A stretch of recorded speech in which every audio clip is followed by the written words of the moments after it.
बताइए आप लोग कैसे हैं। आशा करते हैं कि आप सभी लोग अच्छे होंगे। आज की इस वीडियो में ऐसे पॉलिनोमियल शॉर्ट ट्रिक्स की बात करेंगे जो हर प्रकार के एग्जाम में आते हैं और प्रीवियस ईयर एग्जाम में भी जो क्वेश्चन पूछे जा चुके हैं। यदि द्विघात समीकरण ax² plus bx plus c equal to 0 में एक मूल दूसरे मूल का व्युत्क्रम रेसिप्रोकल हो तो ऐसे सवाल को कैसे हल करेंगे। आज की इस वीडियो में यही सीखेंगे कि कैसे कम से कम समय में 1 मिनट के अंदर कोई भी सवाल को सॉल्व करेंगे। तो आइए देखते हैं पहला प्रश्न को। k का मान ज्ञात कीजिए जिसके लिए द्विघात समीकरण 3x² minus 10x plus k equal to 0 के मूल एक दूसरे का व्युत्क्रम रेसिप्रोकल हैं।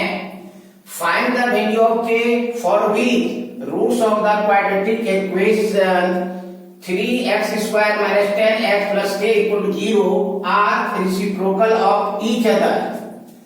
पहला ऑप्शन दिया हुआ है 3, दूसरा ऑप्शन दिया हुआ है -3, तीसरा ऑप्शन दिया हुआ है 4 और चौथा ऑप्शन दिया हुआ है -4। इन चारों ऑप्शन में से सही ऑप्शन क्या होगा? तो द्विघात समीकरण आपको दिया हुआ है 3x² minus 10x plus k equal to 0।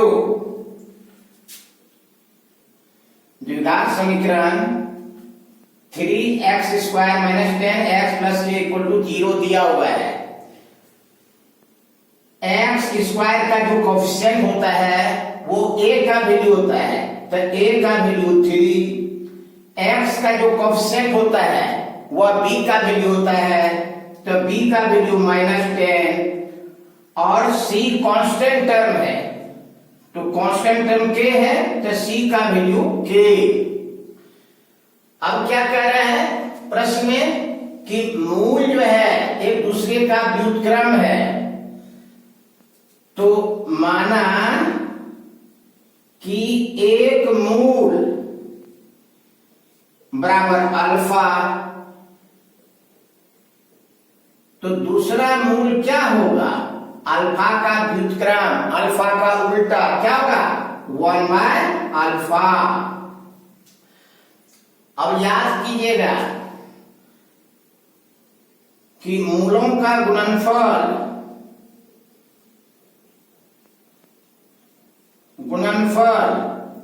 Equal to होता है c/a। c क्या है? कांस्टेंट टर्म है, कांस्टेंट टर्म बाय a क्या है? Coefficient of x²।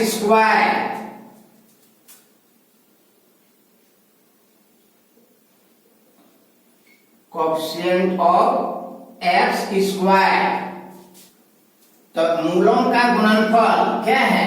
Alpha into 1/अल्फा, तो अल्फा इंटू 1/अल्फा कर देंगे इक्वल टू c, तो c का वैल्यू कितना दिया हुआ है? k अपान a का वैल्यू कितना दिया हुआ है? 3। दिस इंप्लाइज अल्फा को यहां कैंसिल कर दीजिए, तो यहां क्या बचेगा? 1 equal to k/3, cross multiply कर देंगे तो k का वैल्यू कितना हो जाएगा? 3।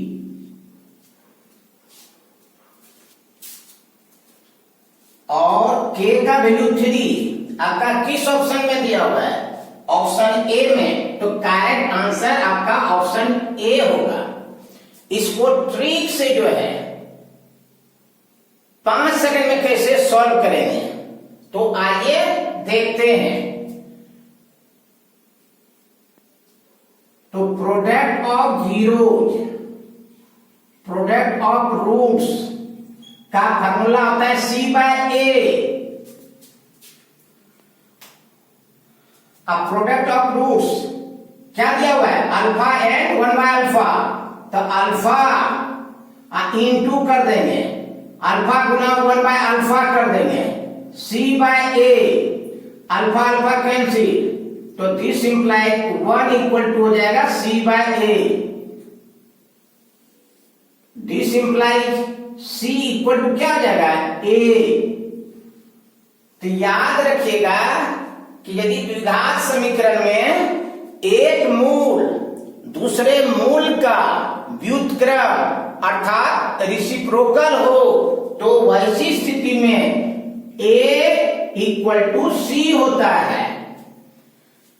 A क्या है और C क्या है, तो देखिए द्विघात समीकरण में ax² plus bx plus c में c कांस्टेंट टर्म है और a क्या है, x² का कोएफिशिएंट अर्थात कांस्टेंट टर्म जो है कोएफिशिएंट ऑफ x² के इक्वल हो जाता है।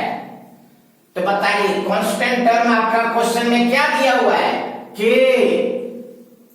और वैल्यू ऑफ a, तो वैल्यू ऑफ a क्या है, कोएफिशिएंट ऑफ x², तो x² का वैल्यू कोएफिशिएंट ऑफ x², तो कोएफिशिएंट ऑफ x² का वैल्यू कितना दिया हुआ है, 3। कहने का मतलब यहां देखिए c क्या है, c है कांस्टेंट टर्म, तो कांस्टेंट टर्म आपका k दिया हुआ है, और a क्या है, कोएफिशिएंट ऑफ x² का वैल्यू, तो कोएफिशिएंट ऑफ x² का वैल्यू a इक्वल टू कितना दिया हुआ है, 3, तो k का वैल्यू हो गया 3। तो करेक्ट आंसर बताइए क्या होगा, k इक्वल टू जो है 3। कहने का मतलब याद रखिएगा कि यदि द्विघात समीकरण में एक मूल दूसरे मूल का व्युत्क्रम अर्थात रेसिप्रोकल हो, तो a इक्वल टू c हो जाता है। क्या हम बताएं कि यदि द्विघात समीकरण ax² plus bx plus c equal to 0 में एक मूल दूसरे मूल का व्युत्क्रम हो, तो वैसी स्थिति में a का वैल्यू c के इक्वल हो जाता है। c क्या है, कांस्टेंट टर्म, और a क्या है, x² का कोएफिशिएंट। तो बताइए प्रश्न में कांस्टेंट टर्म क्या है, k, और x² का कोएफिशिएंट कितना है, 3, अर्थात k का वैल्यू हो जाएगा 3। तो करेक्ट आंसर k इक्वल हो जाएगा 3, और 3 आपका किस ऑप्शन में दिया हुआ है, ऑप्शन ए में, तो करेक्ट आंसर आपका ऑप्शन ए होगा। तो बताइए कितना समय लगा, 2 सेकंड भी नहीं लगा, और इसको आसानी से हम लोग सॉल्व कर लेंगे। तो आइए अब दूसरा प्रश्न को देखते हैं। यदि द्विघात समीकरण 5x² plus 13x plus k equal to 0 के मूल एक दूसरे की व्युत्क्रम रेसिप्रोकल है, तो k का मान ज्ञात कीजिए। If the roots of the quadratic equation 5x² plus 13x plus k equal to 0 are reciprocal of each other, then find the value of k. Option A is 13, option B is minus 13, option C is 5 and option D minus 5। इन चारों option में से सही answer क्या होगा, ये आप लोगों को बताना है। तो कैसे ज्ञात करेंगे, तो माना कि एक मूल रूट्स इक्वल टू अल्फा, दूसरा मूल इक्वल टू क्या हो जाएगा, 1/अल्फा। क्यों, एक मूल जो है दूसरे का व्युत्क्रम है, तो एक मूल अल्फा माने हैं, तो दूसरा मूल कितना हो जाएगा, अल्फा का उल्टा 1/अल्फा, तो दूसरा मूल हो जाएगा 1/अल्फा। अब दोनों रूट्स का गुणनफल निकाल लेंगे।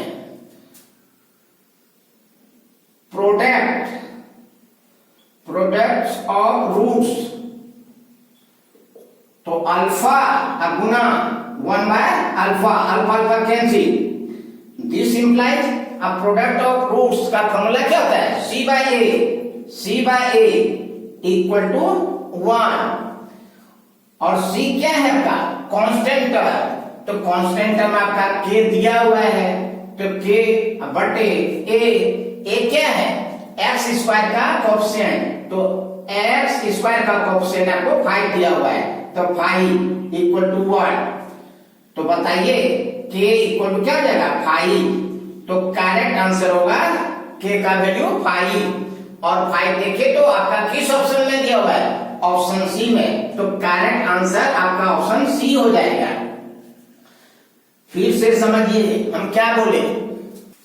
याद रखिएगा कि यदि द्विघात समीकरण में ax square plus bx plus c equal to 0 में एक मूल दूसरे मूल का यदि व्युत्क्रम हो तो a इक्वल टू c होता है।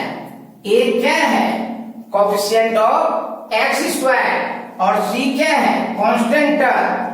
तो बताइए द्विघात समीकरण 5x square plus 13x plus k में कांस्टेंट टर्म क्या है? k।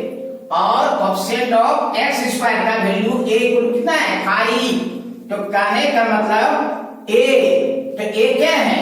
Coefficient of x square, तो a का वैल्यू 5 और c क्या है? Constant term. तो कांस्टेंट टर्म k, तो k का वैल्यू होगा 5। तो कहने का मतलब ये वैल्यू जो है इस वैल्यू के बराबर हो जाएगा। तो k जो है 5 के बराबर हो जाएगा। और k का वैल्यू 5 देखिए तो आपका किस ऑप्शन में दिया हुआ है? बताइए। ऑप्शन सी में। तो करेक्ट आंसर आपका ऑप्शन सी होगा।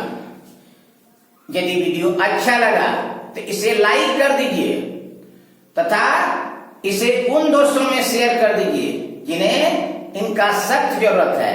यदि आप लोगों ने अभी तक हमारा चैनल सब्सक्राइब नहीं किए हैं तो प्लीज चैनल को सब्सक्राइब कर लीजिए, साथ ही बेल आइकन का बटन भी दबा दीजिए। Thank you very much. फिर हम लोग जो है अगले क्लास में मिलते हैं।